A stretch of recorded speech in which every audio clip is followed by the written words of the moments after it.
up a seat to the bar and join us for another episode of McAnally's Pubcast, a podcast exploring the fun and fantastical mind of Jim Butcher's The Dresden Files series.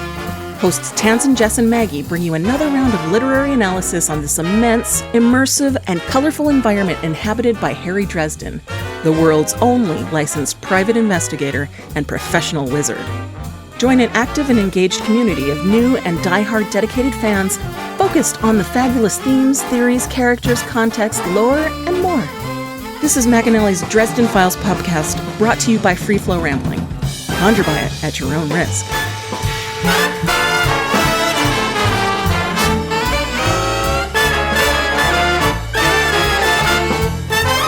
Welcome to the McAnally's Pubcast, brought to you by Free Flow Rambling. This is episode 10.25, A Boot to the Head, where we are covering the novel Death Masks. My name is Tansenn, and I am joined by Maggie. Hello, hello. And Jess. Take a look at my P.I. He's the only one I want.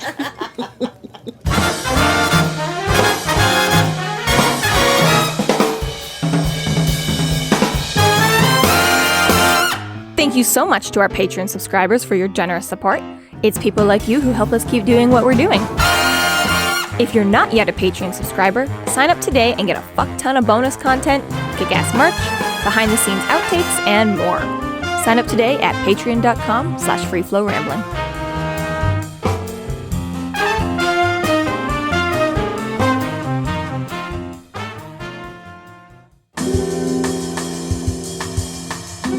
Chapter 28. Dresden and the Knights confront Father Vincent and force him to reveal himself as the Snakeman Denarian. While being interrogated, the host Quintus Cassius drops his Denarian coin and feigns a plea for forgiveness. As the Knights are now unable to continue, Harry takes up the cause with a baseball bat until Cassius reveals Nicodemus' plan to unleash the curse using the Shroud. Alright, so Harry enters Father Vincent's hotel and greets him with a Louisville slugger. Quite charming. Right. He follows that up with a few kicks to the rib and a boot to the neck. Boot to the head? Totally made me think of, and I made a note in my notes, put a link for the Fanatic's Last Will and Testament. A boot to the head. Which, if you guys haven't seen it, it's quite funny, and there are many boots to the head in that. I feel, is that like a running gag? Because I feel like, I don't think I've seen that clip before, but I feel like there's a whole thing, or like there was a song or something too about like boot to the head or something. I feel like, yeah, I don't know. They have more than one on it or something, but yeah, I feel like it's like a running gag. Yeah. Yeah. Sure. I don't know. Now I'm curious. Now I'm like, I have to look up how many like boot to the head references there are. I feel like somebody else made that recently. TV tropes. Right? Sure, they've got it. Yeah, right. But yeah, this is one of the best because we finish off the last chapter, right, with Harry getting frustrated with Valmont because here she's all like, okay, I'll tell you everything. Just, let me freshen up and I hurt my ankle. And she's stole his car and everything and took off, and he's going out there swinging hammers with Father Forthill, and all of a sudden asks about his tattoo, and then all of a sudden he's like, let's go, and like just knows, right, that Michael and Sonya are pulling up, and he's like, get what you need for a fight, we're going, and we're all like, what? I just love how, yeah, this moment, and it took me a minute, like, because I don't think I had made this initial, like, connection, yeah, it's like, you knew there was going to be something, right, but it was like, I think part of it probably because the length of time, right? And it's one of those things I find harder. Now, the more that I get into these books, the harder it is to, like, not put it down and read it all in one session or whatever, right? And these, I think, I'm like, probably because the last time we had mention of that was so long ago and so much has happened that I legitimately think the whole tattoo thing was kind of way back of the mind, you know, out of sight, out of mind kind of a thing, right? That when it suddenly, like, it took a second to be like, that's what he suddenly clued into, right? Because, yeah, that body was so whatever, like he did a good job of making you focus on everything else that was wrong with this abused corpse that they found at the beginning of the book or whatever, right? Well, on top of that, the only time that we then talk about the tattoo is when Bob is fucking upset about it, right? Like, well, I guess he's more upset about the Denarians, things, but still, like, yeah. He's got an... Oh, okay. All right. So I there's parts of this that I was confused about. So yeah, probably because we haven't mentioned it since chapter 3. Well, no, I mean even in the first reading, like this didn't part of this just didn't make much sense to me. Like about the tattoo. And is the unknown... So does this mean the unknown corpse in the beginning is Father Vincent? Because I wasn't sure if he had just taken a coin and it was Father Vincent as... Gotcha. As a coin bearer. Gotcha. No, he's impersonating. Right, so basically what happened is that we've got two bodies at the beginning of the book. We've got the unknown and we've got Jacques, right? Yeah. And there's some Or kind Gaston of... LaRouche, him too.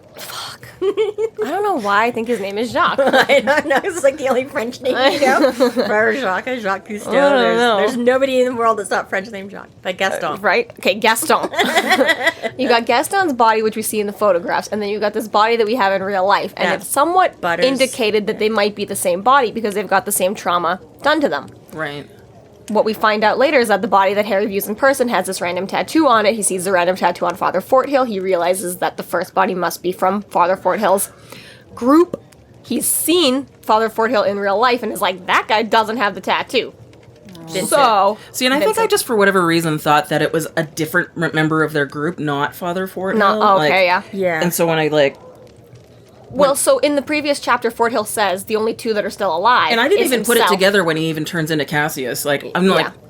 is there two guys in there? I'm confused. Yeah. Yeah. Yeah. The thing that kind of defines is Father Vincent is like, Forthill is like, me and Vincent are the only ones left alive. And Right. Harry's like, nope, just you, actually. Yeah. You're the only one left alive. Okay. Yeah. I was slow on that uptake. So it's possible that the Denarians could have taken one of the other bodies a long time ago and had been puppeting the body for a while, too. It didn't have to have been necessarily a yesterday's thing. Yeah. But based But- off of everything else that we Yeah, actually learned. in the information exchange we discover, kind of, but But yeah. that being said, for me, it totally blindsided me the first time I read the book, too, because essentially this whole time you're like, okay, well, at least the church is safe ground. Like, no one's gonna mess. The Denarians can't walk into the consecrated ground, and we've had it set up from the books before that Harry just keeps sending people to the St. Mary's as a safe house, so I'm like, at least the priests are safe. Yeah. Turns out, Not if you leave the church.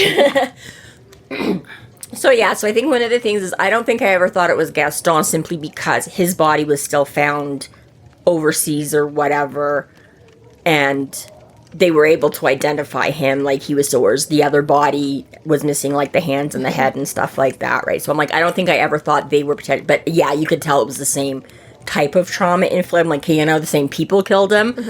But for that, he does make some mention, because it's hard to see with all the blood and the bruising and whatever, but Harry manages to vaguely make out this tattoo right at the start, and then, so, if you're out there and you plan on torturing someone and then taking their identity, make sure you take notes of any physical descriptors about them before you start the trauma, because that might then cover up the Don't trauma. forget to flay. Yeah, right? Exactly, right. And it's funny, because in this, when they say, so like you say, he first, like, bashes him in, and I love this whole thing, like, oh, wait, don't hurt me, oh, God, no, and he's like, I don't have time, drop the act, and you're all like, what? But so then so he tries to get around him, and Michael, like, intervenes, and he tries to get around Michael, and Sonia just bashes him in the head and drops him in the doorway. And then this to me was always the thing, when he first comes to, he's like, what did I miss? And I always thought he was talking about, like, while he was out in these last few minutes, and it's not until, and then Harry answers, like, the tattoo, I'm like, you're yes. like, what did I miss that tipped you off? Like, Yeah. that one always, like, even on every, I'm like, now that I know the difference still, I'm like, that's still what I hear. It's like, what did I miss? It was like, nothing, we just dragged you into the room and propped you up, but yeah.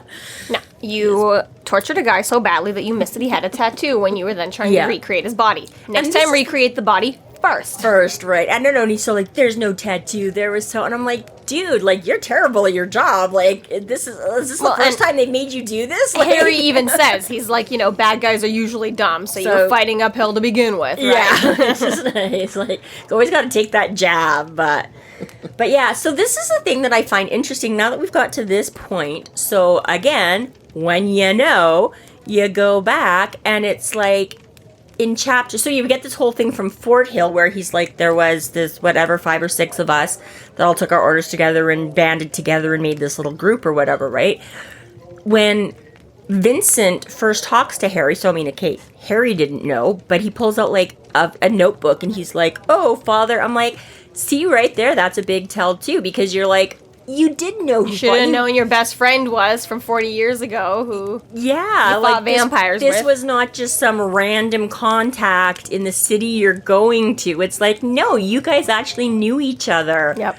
And I think there was Fort Hill was not the Vatican's recommendation. It was Vincent's recommendation. Yeah, and then again, that's the whole thing of how he, like you say, that whole safe ground is they're like, well, we couldn't get it. We heard the church might stole it. Perfect. They took it out of all the sacred consecrated ground for us, made a grab for it, missed it because Gaston wasn't the one that had it physically on him. So then they're all like, oh, we'll just let, and even there, he's like, we'll just let the authorities, do it. And Harry's like, you hurt my feelings, like the grudge work that's like, but again, same thing. They're like, as soon as you found out that they were sending who they were sending, then you guys nabbed that guy. And so, it's really not safe to, if you're going to deal with things like this, just stay on like consecrated ground, like at all times. Can you bless like a Segway? And just be like, this Segway is like consecrated, and then you can just you'll like never step off your. Well, there is that one Tumblr meme that goes around. Like, why can't a priest just bless a lake, and then everyone just jumps in the lake in one go, and you're done, right? Yeah. And the point of that is that, well, you shouldn't bless anything that can automatically be tainted. So fish living in that lake just makes it disrespectful to bless it in the first place, right? Gotcha. So probably for the same reason, you can't bless a Segway that isn't going to be treated with the most utmost respect. Crown of Thorns, Shroud of Turin, fine. Jesus has got a scooter on board? We'll see. Okay, but if it's your own personal Segway intent for that purpose, like, hey, I have to go out and battle, like, exorcisms and demons, so this is, you're not going to Yeah, but once it's on the sidewalk, as long as you just stay on perfect balance, you're always going to be good? Okay. If you take one step off that scooter, you're done for.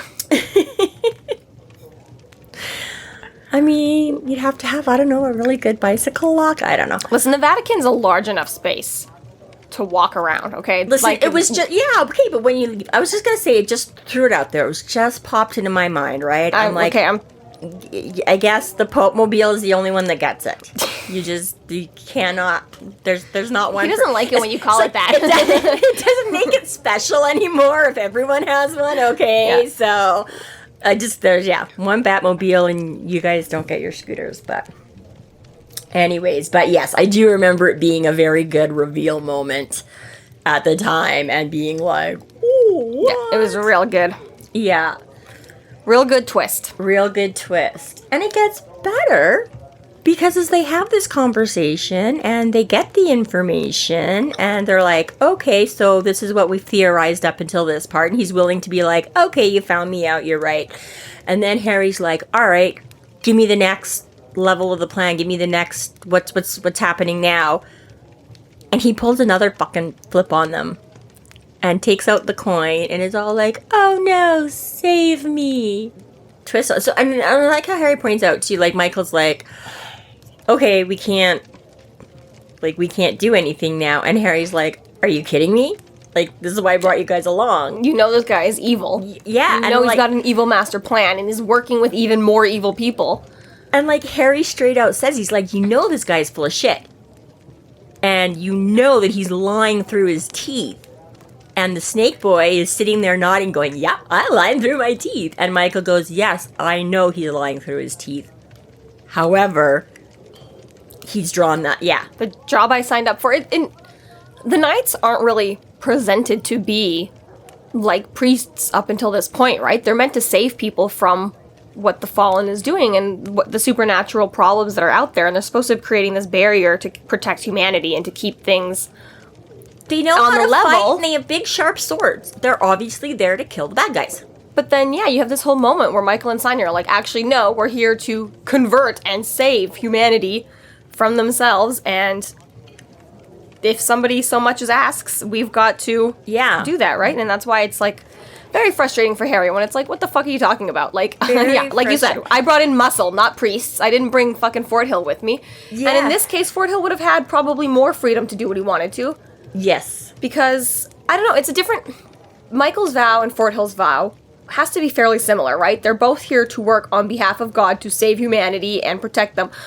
But Fort Hill's not going to necessarily lose all of his priestly holy powers to the same level that Michael will. It's almost like, Well, because Fort Hill doesn't have sort of supernatural guidance. Fort Hill is just a man doing... Fort Hill's the same as any other priest kind of a thing. He might have some good contacts, and he might have some, extra with Michael, but that's the thing, whereas Michael has his spidey sense. But what I mean by that is that it's the difference between Harry constantly breaking his deals and going back on his word and kind of playing a little bit fast and loose with his power, whereas Leah's not gonna, even for a second, break her word, because, like, the chunk that it would take out of her is not worth it. Right. And Harry's like, who gives a fuck? I'll say and do whatever I want. Whatever the consequences are, it's not gonna be so bad. Humanity, mortals, free will, He's like, I'll catch back up to my power again in another couple of months with enough little good deeds, whereas Michael and Fort Hill's like, listen, if I fuck up and I'm a bad Christian for a day or two, make a wrong choice or whatever like that, whatever power that could possibly diminish in me, I can easily build back up again and get back into the, confess my sins, do whatever. The power bite it would take out of Michael is, well, you don't have a sword to walk around with anymore and you're not a Knight of the Cross. That's it. Yeah.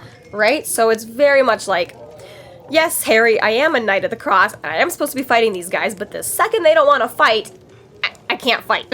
I'm not allowed to step up to the plate. And I think, once again, comes back to that whole with great power comes great responsibility, blah, blah, blah, blah, blah. And as Michael says here, he's like, every power has a limit, and this is mine. So he's like, yeah, I could do, great, incredible, cosmic power in itty-bitty living space, So he's like, it's a very finite line where exactly Fort Hill cannot cause supernatural things to happen, so he can't take supernatural punishment for it, kind of a thing. Whereas exactly Michael's like, I've been given far on the scale out to here, so it's gonna tip way, it doesn't take much to tip the scale back the other way. And yeah, exactly. And Harry's, and we're right there. I mean, or at least I was, I was like, this is bullshit. No, he's the bad guy, and he's not. Like, this is the beauty and the trauma of the whole thing, is that he's not even pretending. He's blatantly being sarcastic and full of shit. Well, and this is the part too, right? Is like he gives his coin to Michael and Sonia.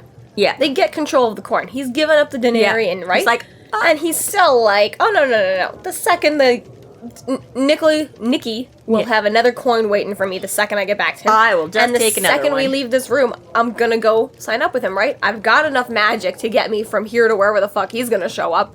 No problem. I need to go a day or two without a monster. Fine. Yeah, but. Yeah, right? But so it's exactly, he makes no pretense. As far as Michael and Sonia are concerned, though, they've saved the day by collecting a coin. Yeah.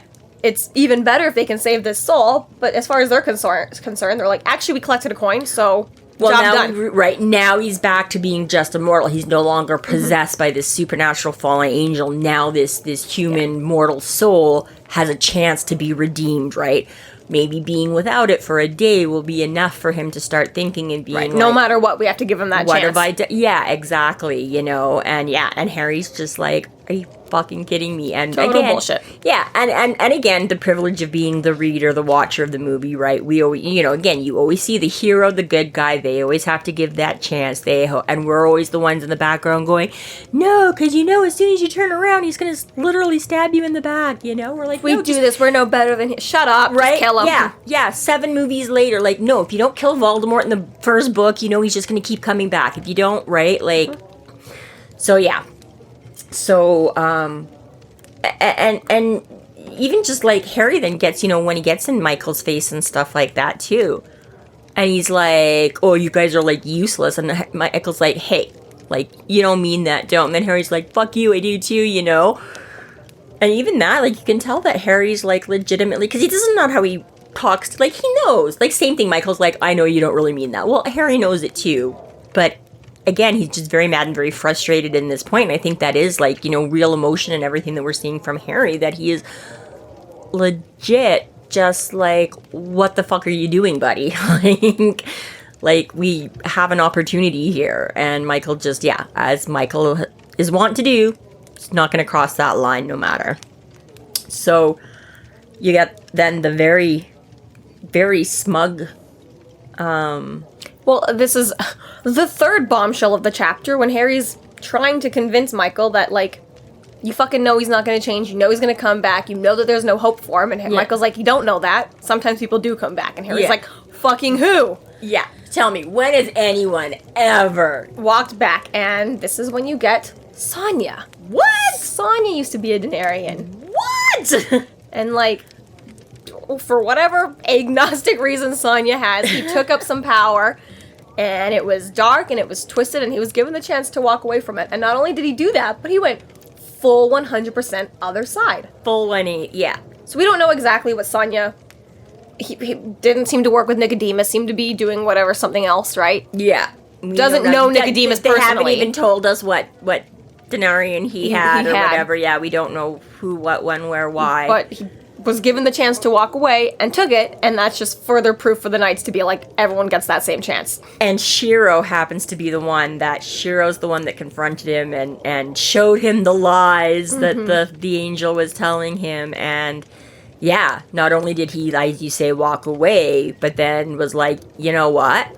Screw these guys. I'm gonna, And further to that, we know that Michael, up in the sky, is the one who... Archangel Michael. Saw Sonya and was like, yo, here, take this sword up. So, whatever kind of converting and convincing that Shiro did was so above and beyond in a way that Michael was like, this agnostic guy who doesn't even believe in heaven is fully good to go. Let's go meet him, give him a sword, enlist him. Yeah, exactly. So right? Crazy 180. Crazy. And, well, I guess we get the other little flip, too, about Marcone. That was the other thing. That was one of the other things that tipped him off, is that he, which again was something that we all, because I know when we were at the gala, and he's like, oh, so I was like, why are you shooting at me? And he's like, and Marcone blinked. And you're like, that's all it is, right? This is just how stoic Marcone and how much they know him. That I'm like, he blinked, and all of a sudden Harry's like, what the fuck is that? Yeah. And now we find out, because I was like, again, that is not a piece that I put together, that I was like, holy shit, they were there for the Vincent imposter, which, again, kudos to Marcone for flipping that one together. Yeah, how he knew. Like, and again, I'm like, sure, you had a different hand in it from a different angle, right? Like, Harry had no idea that you were involved from the start and stuff like that. But yeah, impressive that... Essentially, Marcone was like, I had something stolen from the Vatican, and then a priest from the Vatican just shows up, kill that guy. Yeah, I don't know, maybe, right? Something along those lines. But yeah, so it adds, just another little flavor there that Marcone was in on it, and that's why Marcone wasn't actually after Harry or anything like that. It just coincidentally happened that Vincent went straight to you, so... But yeah, the Sonya thing was like a huge, major... And then basically then they're just like, we can't... This is it, we're done. And they start to leave. They're like, and Harry's still like, are you kidding me? And Snake Boy fucking sits there laughing and going, oh, haha, see you, good luck, I'm so sorry, and always has to take that one last jab. And I love this scene. But I love this moment where he's like, lucky for you, Michael and Sonya are good men, right? And he's like, oh, I know, they're gonna save my soul, like, oh, yay. And then Harry's like, that moment, right? And Harry's like, unfortunately for you, I'm not. And I was like, and he just brutalizes him. And then I have to admit, so I mean, when I got that line, I was like, yes. And then I have to admit, I was like, wow, I was not necessarily expecting this. This is just pure blunt rage, and... It's not Harry casting a fire spell and walking out of this room while it burns. Yeah. He's got a baseball cap, and he wants to use it. Yeah, and that is, and again, I think this is that real life brutality. I'm like, fire spells and da-da-da-da-da, it's fake, it's fantastical, it's, right? Whereas this, again, is some of that real brutality in this book that I think was like, I don't. And especially knowing that he doesn't have the supernatural element to him right now. He literally is just a mortal man. An evil man, but yet doesn't have super healing right now. If he survives this, he's got to crawl his way back to Nicodemus with every broken kneecap and right. Yeah, like, and that's the thing. He takes out his knees, his ankle, like shatters his, like doesn't even just break. He like shatters his hands and things like that. And so while part of me is going absolutely 100%, yes, there is also the like, oh, this is like really real and like icky. But he starts talking about Shiro through this whole other thing too, and he's like, oh, it only took an hour before he started screaming, and Nicodemus laid into him.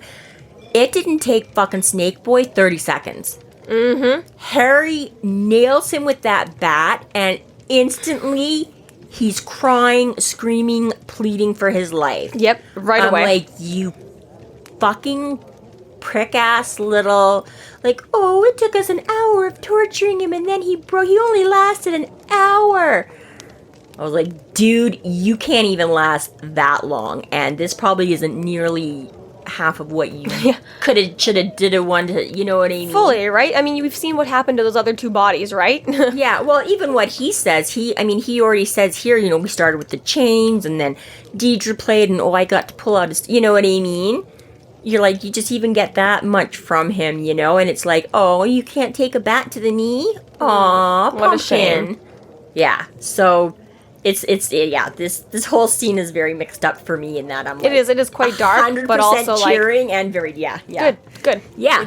You got what you deserve. The least of what you deserve. Mm-hmm. And again, Shiro's just the one person we know about that we met. Again, this is not the hundreds of people you have done this to over the years. And even Shiro, you could say, like, there's a purpose, right? He was your nemesis. Like, how many other people did you just do this to just because you could and you There's only you 3 nights, right? You're clearly not just batting around 3 nights over and over and over again, right? Well, yeah, the nights, but then, you know, again, as Fort Hill and stuff said, just every other man, woman, child you've ever, you know, so I'm like, yeah, some of them are, sure, they crossed you or they got in your way or they had something you wanted, but again, you know, there's just random people that, for no reason at all, other than they were there, you know, so,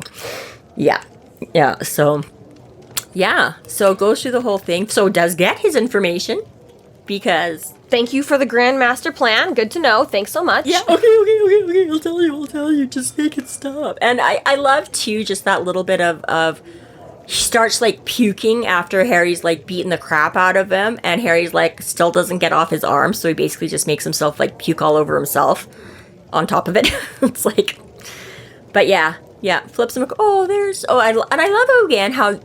he actually takes this moment, because you're always like, don't do, and you like, Harry specifically is like, I smashed the hotel phone, I found his cell phone and smashed that. Like, he is not readily getting a hold of Nick and warning anybody about anything, right? And we're gonna close him in his room, and whenever the maid finds him is, you know, like, but yeah, here, you can crawl across the parking lot and the broken glass to the payphone, right? So walks out, lo and behold, Michael and Sonia are still there waiting for him.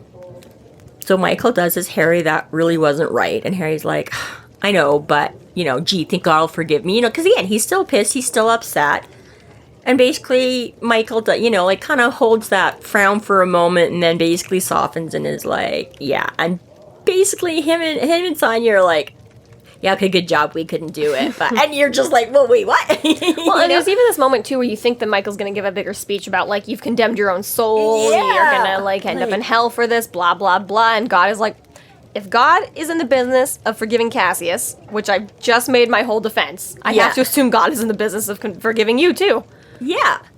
And exactly, and they're like, this, and again, like, we see a little bit of this from Michael here and there, but this is definitely sort of a bigger scope where exactly Michael knows his limits. He's like, I cannot make that judgment call. It is not my place to judge. But Harry is not constrained by the same limitations, you know? The White Council just says you can't kill with magic. If you've got a baseball bat and some anger issues, that's to do what you want to do, man. Law, that's mortal right? man shit, yep. And that's exactly right, where Murphy is like, Harry has the freedom to do things as a PI that Murphy doesn't have the freedom to do as a city cop, you know? And I'm like, same set of skills, you're doing the same thing, but we're, you know, whatever, government, civil, we can't cross this line, but there's nothing to say that you as a person can't cross this line, and da-da-da-da-da-da-da. So yeah, so I just, again, it was one of those moments where you're like, and Michael has another brilliant line where he's like, just because they've bloodied their hands doesn't give me the right to bloody mine. And he's like, my actions are weighed against my soul,